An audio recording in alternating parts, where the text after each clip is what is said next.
Basyang, lumakas at isa na ngayong tropical storm. Inaasahang magla-landfall sa loob ng ilang oras. Mga residente sa Surigao del Sur nagsilikas matapos makaranas ng magdamag na pag-ulan. Sa Cebu, stranded ang ilang pasahero sa Pantalan dahil sa mga kanseladong biyahe.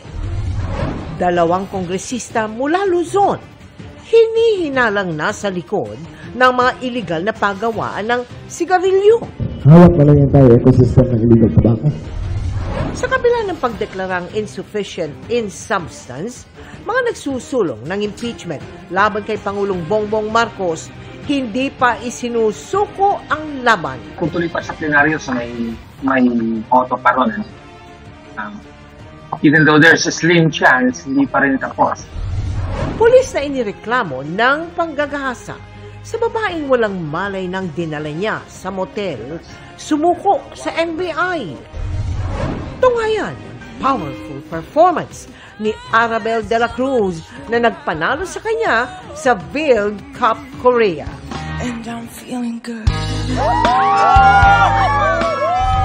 At ang inaabangang reunion ng mga original sangre at ang paghahanda nila sa tinaguriang Great War sa Encantadia. Masisilip na. This is Philippine culture. Live mula sa GMA Network Center, ito ang 24 Oras.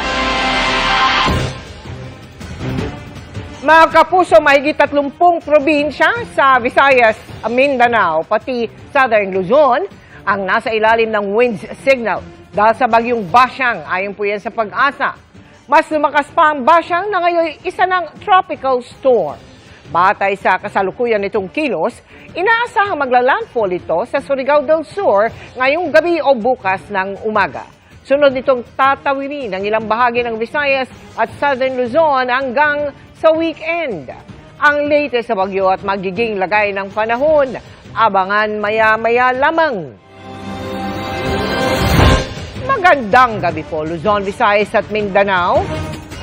Siksika na sa evacuation center ang ilang pamilyang lumikas dahil sa banta ng bagyong Basyang. Yan ay bago pa man ang inaasahang pagtama ng bagyo sa Surigao del Sur anumang oras ngayong gabi o bukas ng madaling araw. At nakataas na ang wind signal number 2 sa probinsya. Nakatutok doon live si James Paulo Yap ng GMA Regional TV. James, kamusta na ang lagay ng panahon dyan? Mel, Emil, Vicky, may mga pag-ulanang nararanasan dito sa Hinatuan, Surigao del Sur habang papalapit ang bagyong Basyang.